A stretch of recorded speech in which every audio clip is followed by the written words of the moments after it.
Class 6 मैंने आपको आपकी हिंदी की पूरक पाठ्यपुस्तक बाल राम कथा से पाठ 10 से पेज नंबर 61 से पेज नंबर 67 तक पढ़ाया था और समझाया था, जिसमें मैंने आपको ये बताया था कि हनुमान जी कठिन बाधाओं को काटते हुए अंततः लंका में पहुंच गए और उन्होंने वहां पर सीता की खोज भी कर ली। हनुमान बेटा वापस लौट जाना चाहते थे, परंतु उन्होंने क्या किया, बहुत ज़्यादा उपद्रव किया। उन्होंने उपवन उपवन को उजाड़ दिया, वृक्षों को उखाड़ दिया, चारों तरफ बहुत ज़्यादा तहस नहस कर दिया। राक्षस भी भयभीत हो गए। रावण ने कहा बानर को पकड़ के लाओ, और फिर क्या किया गया बेटा, हनुमान की पूंछ में आग लगा दी। और हनुमान ने भी क्या किया कि एक छत से दूसरी छत पे कूद कूद के चारों तरफ उन्होंने लंका को जलाने लगे। लंका जल रही थी, धूं धूं कर रही थी, और राक्षस भी बेटा विलाप कर रहे थे। अब उसके आगे का भाग मैं आपको आज पढ़ाने जा रही हूँ। अचानक हनुमान को सीता की चिंता हुई। वे अशोक वाटिका की ओर भागे। डर था कि कहीं आग उन तक न पहुंच गई हो।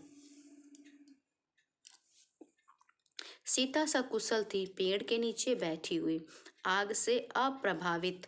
हनुमान ने उन्हें प्रणाम किया, आशीर्वाद मांगा और उत्तर दिशा की ओर चल पड़े राम के पास। जब बेटा हनुमान ने चारों तरफ आग लगा दी और लंका जलने लगी, तो हनुमान को चिंता हुई कि ऐसा ना हो कि ये आग सीता तक भी पहुंच जाए। तो तुरंत बेटा हनुमान सीता जी के पास आए, प्रणाम किया और देखा कि वह सकुशल है। फिर बेटा उन्होंने हनुमान जी ने सीता जी को प्रणाम किया, आशीर्वाद मांगा और उत्तर दिशा की ओर चल पड़े। दूसरे तट पर सभी हनुमान की प्रतीक्षा कर रहे थे। अंगद, जामवंत, अन्य वानर आते ही उन्हें सबने घेर लिया। हनुमान ने संक्षेप में लंका का हाल सुनाया, सीता से भेंट का क्रम बताया। कहा मैंने उन्हें देखा, बात की, यह समाचार शीघ्र श्री राम तक पहुंचाना चाहिए, समय अधिक नहीं है। वानर किलकारियां भरने लगी। दूसरे तट पर बेटा सभी लोग हनुमान की प्रतीक्षा कर रहे थे। जब हनुमान पहुंचे बेटा, तो उन्होंने सारा हाल वहाँ का सबको बताया और उन्होंने कहा कि समय कम है, इसलिए अति शीघ्र ये समाचार श्री राम तक पहुंचाना चाहिए। प्रसन्नता में वानरों का उत्पात बढ़ गया। उन्होंने मार्ग के कई वन उजाड़े, फल खाए और फेंके, दौड़ते हुए चले और किष्किंधा पहुंच गए राम के पास। वानरों को साथ लेकर सुग्रीव वहां पहुंचे। सीता का पता लग गया था बेटा, इसलिए जो वानर थे वो बहुत ही खुश हुए और वह जब लौटने लगे, किष्किंधा जाने लगे, तो उन्होंने क्या किया, बहुत सारे वनों को उजाड़ दिया, फल खाए और फेंके भी। वानरों को साथ लेकर सुग्रीव भी वहां पहुंच गए। जब वो लोग बेटा किष्किंधा पहुंचे, तो वानरों को लेकर सुग्रीव भी वहां पर पहुंच गए। हनुमान ने राम को सीता द्वारा दिया गया आभूषण दिया। राम की आंखों में आंसू आ गए। उन्होंने हनुमान से कई प्रश्न किए। वे कैसी हैं, कैसे रहती हैं, उन्होंने कोई संदेश भेजा है? हनुमान ने पूरी बात विस्तार से कही। कहा मैंने उनसे भेंट की, वे व्याकुल हैं, चिंतित हैं, हर समय राक्षसों से घिरी रहती हैं, आपकी प्रतीक्षा कर रही हैं। उन्होंने कहा यदि श्री राम 2 माह में यहाँ नहीं आए तो पापी रावण मुझे मार डालेगा। राम शोक में डूब गए। भाव विह्वल होकर उन्होंने हनुमान को गले से लगा लिया, आंसू रोक नहीं पाए। हनुमान ने बेटा राम को सारी बातें बताई, सीता द्वारा दिया गया आभूषण भी दिया। हनुमान से कई प्रश्न बेटा श्री राम ने पूछा कि वो कैसी हैं, कैसे रहती हैं, उन्होंने कोई संदेश भेजा है? तब बेटा हनुमान ने बताया कि वह हमेशा राक्षसों से घिरी रहती हैं और उन्होंने कहा है कि यदि श्री राम 2 माह में या नहीं आए तो पापी रावण मुझे मार डालेगा। इतना सुन के बेटा राम जी जो हैं और भी ज़्यादा शोक में डूब गए। लक्ष्य स्पष्ट था, लंका पर आक्रमण। समय कम था। सुग्रीव ने युद्ध की तैयारियां तत्काल प्रारंभ करने का निर्देश दिया। वानर सेना इसके लिए पहले से तैयार थी, उत्साहित थी। इस बार उन्हें अलग अलग टोलियों में बांटने की आवश्यकता नहीं थी, अलग दिशाओं में नहीं जाना था। सबका लक्ष्य एक था, दिशा एक थी, दक्षिण। जैसा कि बेटा सीता का पता लगाने के लिए 4 टोलियां बांटी गई थी और चारों दिशाओं में उन्हें भेज दिया गया था। लेकिन अब क्या था बेटा, अब तो लक्ष्य भी स्पष्ट था। तो अब क्या किया गया बेटा, 4 टोलियों में नहीं बांटा गया। अब एक ही दिशा थी, दक्षिण, और सबका लक्ष्य भी एक था। सुग्रीव ने लक्ष्मण के साथ बैठकर युद्ध की योजना पर विचार किया। योग्यता और उपयोगिता के आधार पर भूमिकाएं निर्धारित हुईं। हनुमान, अंगद, जामवंत, नल और नील को आगे रखा गया। समुद्र पर चर्चा हुई, उसे कैसे पार करेंगे। सेना का हर वानर हनुमान नहीं था। यह एक चुनौती थी। देर रात तक चर्चा का विषय रही। सुग्रीव ने क्या किया बेटा, लक्ष्मण के साथ बैठकर योजना बनाई, युद्ध की योजना बनाई, और जिस काम में जो योग्य था और जैसे जिसकी उपयोगिता थी उसी प्रकार से जो है काम भी बांट दिए गए। हनुमान, अंगद, जामवंत, नल, नील को आगे रखा गया। लेकिन अब चर्चा का विषय ये था कि इस समुद्र को पार कैसे किया जाए, क्योंकि बेटा सेना में सभी तो हनुमान थे नहीं कि जो समुद्र को पार कर लेंगे। तो अब चर्चा का विषय यही था कि समुद्र को पार कैसे किया जाए। अब आइए बेटा पाठ 11, लंका विजय पर। लंका कूच की तैयारियां रात भर चलती रहीं। सभी तत्पर, सभी उद्धत। सुबह कूच से पहले सुग्रीव ने वानरों को संबोधित किया, युद्ध के बारे में कहा। युद्ध भयानक होगा। इसमें केवल वही सैनिक जाएंगे जो शारीरिक और मानसिक रूप से स्वस्थ हों। जो दुर्बल है यहीं रुक जाएं। वानर सेना को युद्ध के नियम बताए गए और रक्षा और आक्रमण के तरीके भी। अब लंका की तरफ कूच की तैयारियां बेटा रात भर चलती रहीं। सभी जो है उसके लिए तत्पर थे। युद्ध की योजना बनाई गई और कहा गया कि युद्ध जो होने वाला है वह बहुत भयानक हो गया। इसलिए जो भी सैनिक शारीरिक रूप से या मानसिक रूप से दुर्बल है वो यहीं रुक जाएगा। फिर युद्ध के नियम भी बताए गए। सेना किष्किंधा से दहाड़ती गरजती किलकारियां भरती रवाना हुई।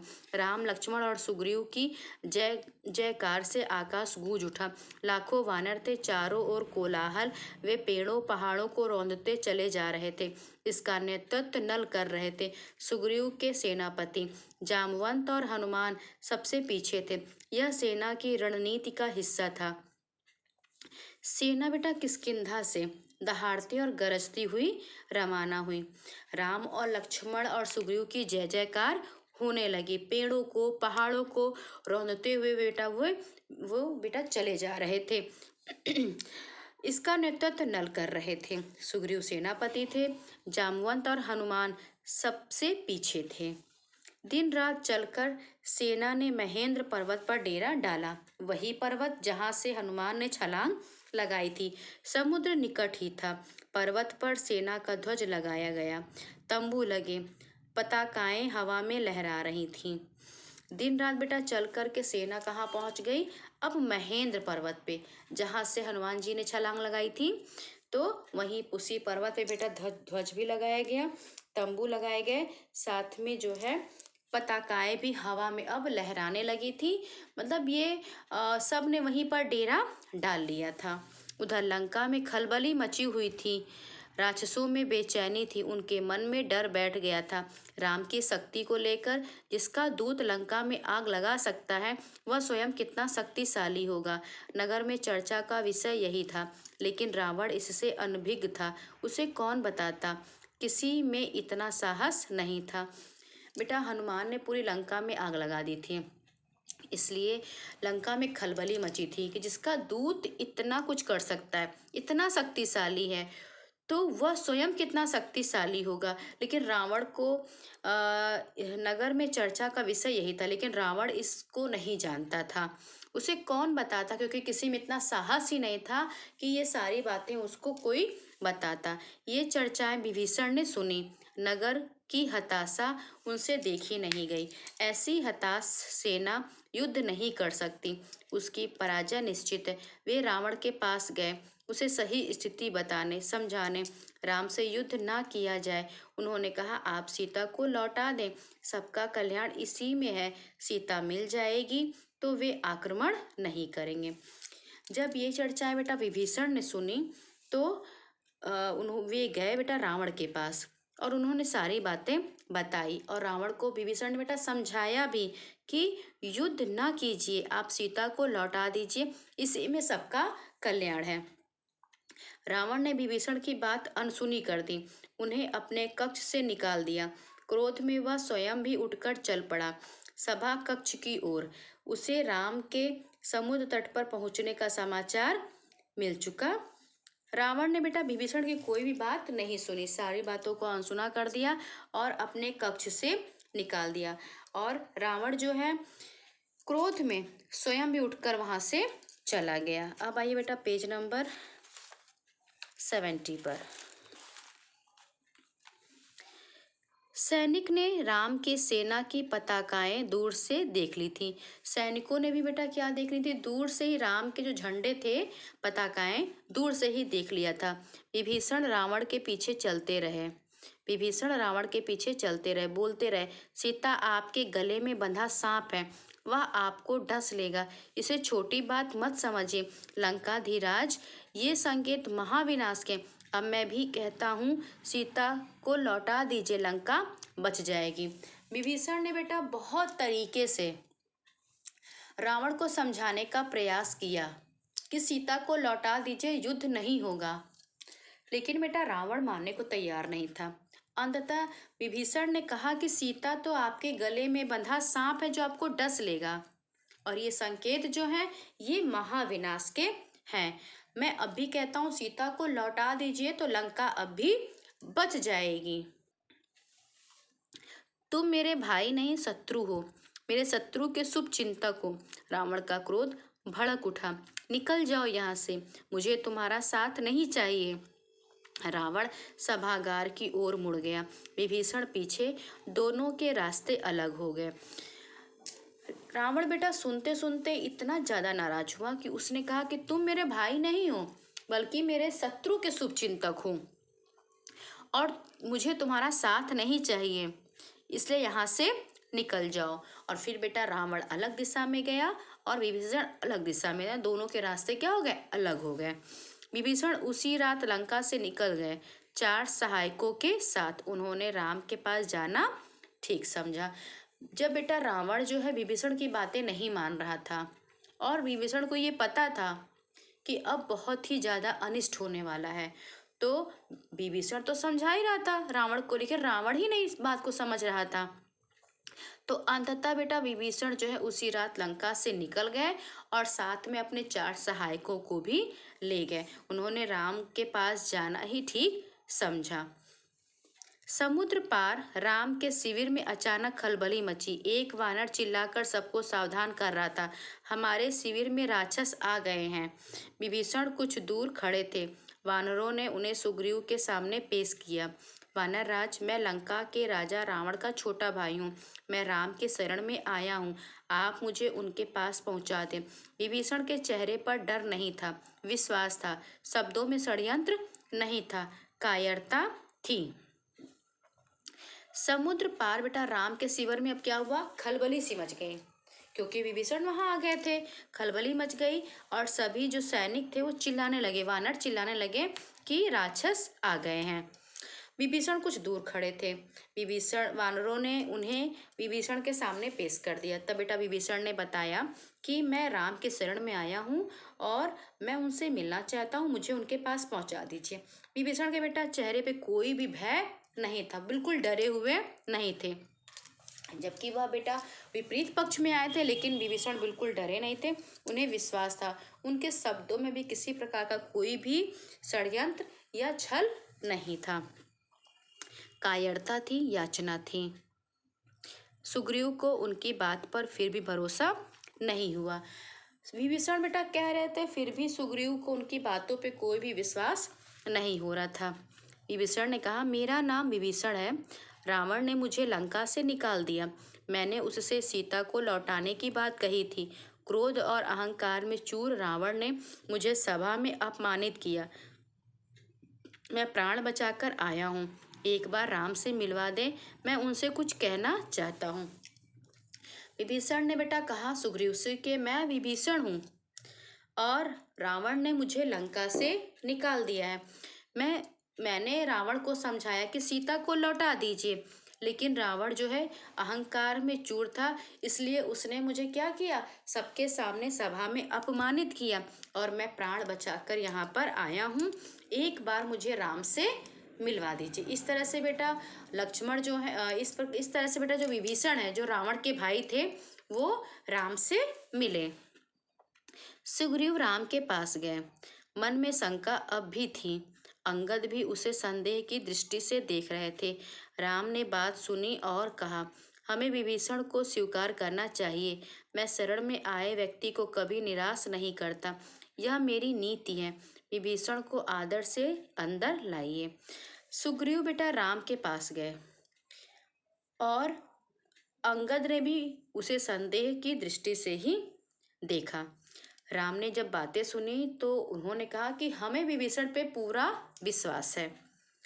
मैं शरण में आए हुए को कभी निराश नहीं करता हूँ और विभीषण को अंदर ले आइए। विभीषण राम के पास पहुँचे। राम ने उनका स्वागत किया, लंका का समाचार पूछा। जल्दी ही विभीषण राम के विश्वास पात्र बन गए। उन्होंने लंका की बहुत सी जानकारी राम को दी। रावण और उसके योद्धाओं की शक्ति के बारे में बताया। कहा, रावण पर विजय प्राप्त करने के लिए बल और बुद्धि दोनों की आवश्यकता है। विभीषण बेटा राम के पास पहुंचे और उन्होंने लंका का समाचार बताया और साथ ही ये भी कहा कि रावण पर विजय प्राप्त करने के लिए बल और बुद्धि दोनों की आवश्यकता है। विभीषण तुम चिंता मत करो, राक्षस मारे जाएंगे, लंका की राजगद्दी तुम्हारी होगी, भविष्य तुम्हारा है, राम ने कहा। राम ने बेटा विभीषण से कहा कि तुम चिंता मत करो और जो लंका की राजगद्दी वो तुम्हारी ही होगी और भविष्य भी आगे का तुम्हारा ही है। अब आइए बेटा पेज नंबर 71 पर।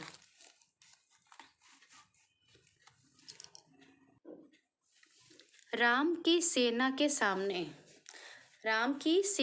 सामने एक बड़ी चुनौती थी, समुद्र। उसे कैसे पार करें? राम ने समुद्र से विनती की। 3 दिन तक बैठे रहे कि समुद्र रास्ता दे दे। वह नहीं माना तो राम को क्रोध आ गया। राम का क्रोध देखते हुए समुद्र ने उन्हें सलाह दी, आपकी सेना में नल नाम का एक वानर है, वह पुल बना सकता है, उससे वानर सेना पार उतर जाएगी। अब बेटा राम की सेना तो तैयार थी, लेकिन उनके सामने एक चुनौती थी। लक्ष्य भी निश्चित था, परंतु एक ही चुनौती थी कि समुद्र को पार करना। कैसे पार करें? राम ने बेटा समुद्र से विनती की और 3 दिन तक वहीं किनारे पर बैठे रहे। अब राम को बेटा बहुत क्रोध आ गया, तो समुद्र ने उन्हें सलाह ये दी कि आपकी सेना में नल नाम का एक बानर है, पुल वही बना सकता है, वह पुल बनाएगा और आपकी वानर सेना उससे पार उतर जाएगी। नल ने अगले ही दिन काम प्रारंभ कर दिया। पुल बनने लगा। वानर कंकड़ पत्थर सिलाए लाते रहे, नल पुल बनाते रहे। 5 दिन में पुल तैयार हो गया। राम को 2 टुकड़ों में बांटता हुआ समुद्र को 2 टुकड़ों में बांटता हुआ, उसका घमंड चूर करता हुआ सबसे पहले विभीषण पुल से उस पार गए।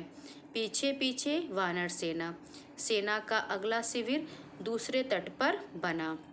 नल ने बेटा क्या किया, अगले दिन ही पुल बनाने का काम शुरू कर दिया और 5 दिन में ही पुल तैयार हो गया।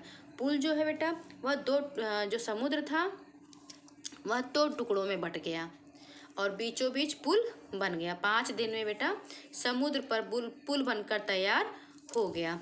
असंभव! रावण क्रोध से चीख उठा। समुद्र पर पुल कैसे बन सकता है? इस समाचार से रावण को विस्मय हुआ, भय भी, लेकिन उसने जो मन में ठान लिया था उससे डिगा नहीं। उसने आदेश दिया, सेना तैयार की जाए, युद्ध का समय आ पहुंचा। रावण को जब बेटा इसका पता चला कि समुद्र पर पुल बन गया है, तो रावण ने कहा, असंभव। रावण क्रोध में चिल्ला उठा और उसने कहा कि पुल कैसे बन सकता है, और उसने आदेश दिया कि सेना तैयार की जाए क्योंकि युद्ध का समय आ पहुंचा है।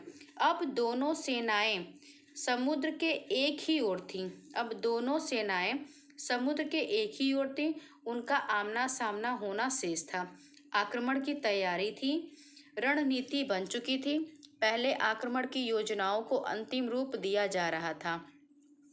अब दोनों सेनाएं बेटा क्या थी? समुद्र के एक ही ओर थी।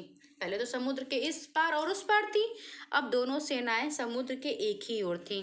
उनका बस आमना सामना ही होना बाकी था। राम ने अपनी सेना को 4 भागों में विभक्त कर दिया।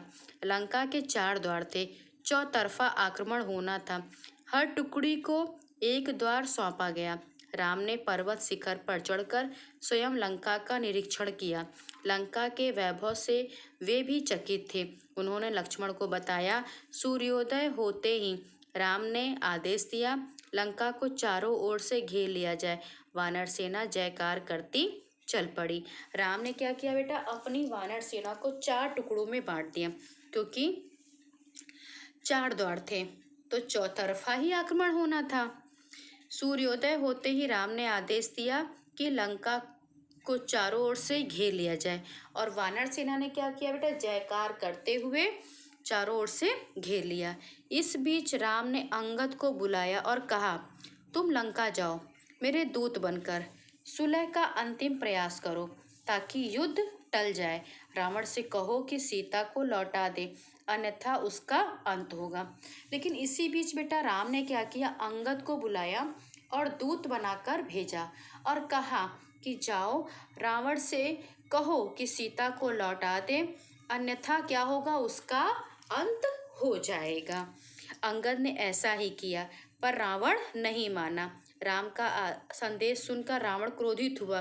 कुछ राक्षसों ने उन पर आक्रमण किया। अंगद वहां से बचकर राम के पास पहुंचे। कहा, रावण को कोई पश्चाताप नहीं है, वह हमारे साथ सुलह के लिए तैयार नहीं है, युद्ध चाहता है। अब युद्ध ही एकमात्र विकल्प है। वानर युद्ध के लिए तैयार थे, राम के आदेश की प्रतीक्षा में। आदेश मिलते ही उन्होंने लंका पर चढ़ाई कर दी। अंगद बेटा रावण के पास गया, उन्हें समझाने लगा, लेकिन रावण नहीं माना। किसी तरह से बेटा अंगद जो है वहां से बच बचाकर वापस राम के पास आए और उन्होंने कहा कि रावण जो है सुलह के लिए तैयार नहीं है और वह युद्ध करना ही चाहता है। अब एक ही विकल्प है, युद्ध करना। तो राम के आदेश की प्रतीक्षा में सभी वानर थे।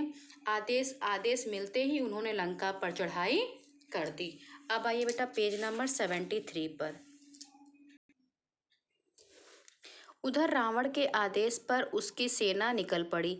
राक्षस उतावले थे, चित्कार कर रहे थे। रावण के जयघोष से लगा कि आसमान फट जाएगा। वे दौड़े और वानर सेना पर टूट पड़े। रावण के आदेश पर उसकी सेना भी बेटा निकल पड़ी और रावण के जयघोष से ऐसा लग रहा था कि जैसे आसमान ही फट जाएगा, और रावण की सेना दौड़ने लगी और वानर सेना पर वे टूट पड़े। भयानक युद्ध हुआ। हर ओर दहला देने वाला शोर, हाथियों की चिंगाड़, घोड़ों की हिनहिनाहट, रथों की सरसराहट, कोलाहल। रथ हवा से बातें कर रहे थे, तलवारें खिंच गई थी, बाणों से आसमान भर गया था, भाले उड़ रहे थे। दोनों ओर के कई वीर मारे गए। रावण के अनेक पराक्रमी राक्षस ढेर हो गए। धरती लाल हो गई थी, छत विछत सब बिखरे थे। कराहते घायलों की ओर किसी का ध्यान नहीं था। भयानक युद्ध हुआ बेटा रावण सेना और वानर सेना के बीच में। जो रावण की सेना थी वो और वानर सेना के बीच में भयानक युद्ध हुआ। चारों ओर दहला देने वाला ही शोर था। भाले उड़ रहे थे, कई वीर मारे गए थे। रावण के अनेक पराक्रमी राक्षस ढेर हो गए थे और इतना भयानक युद्ध हुआ कि बेटा धरती भी लाल हो गई। छत विछत सौ बिखरे थे।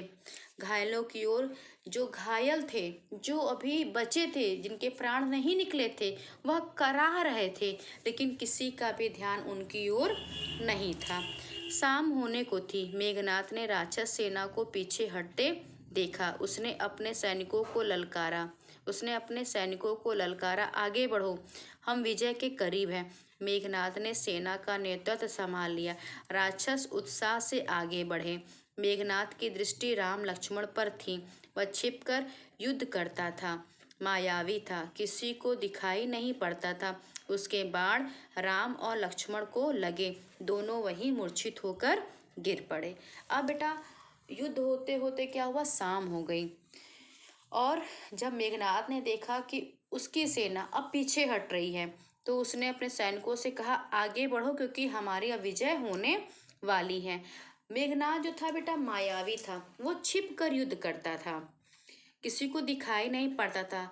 और उसने क्या किया बेटा, अपने बाण चलाए, जिससे राम और लक्ष्मण जो हैं वो मूर्छित होकर गिर पड़े।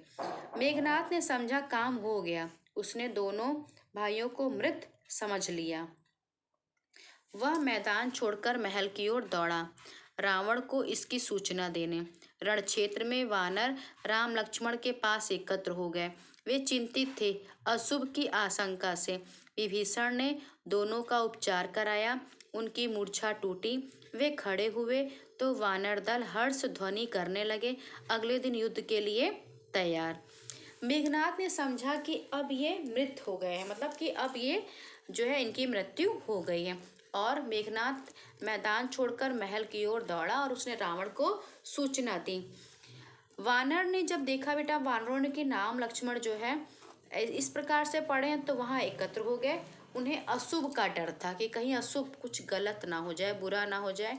तो बेटा विभीषण ने क्या किया, दोनों का, राम और लक्ष्मण का उपचार कराया। उनकी मूर्छा टूटी, वे फिर से खड़े हुए। जब राम लक्ष्मण खड़े हुए बेटा, तो वानर सेना में फिर से खुशी आ गई। अगले दिन युद्ध की तैयारी होने लगी। क्लास 6 आज बेटा आप यहाँ तक पढ़ेंगे। जो शेष कहानी बची है वो भी आप पढ़ेंगे। इसको बेटा जब ये ख़त्म हो जाएगा, समाप्त हो जाएगा, आपको कॉपी वर्क भी इसका करना है। और क्लास 6 अपना रिवीजन भी बेटा आप शुरू कर दीजिए। एक एक चैप्टर आप रिवाइज भी करते चलिए। जैसे ही बेटा ये पोर्शन ख़त्म होगा, हम आपका रिवीजन टेस्ट भी देंगे।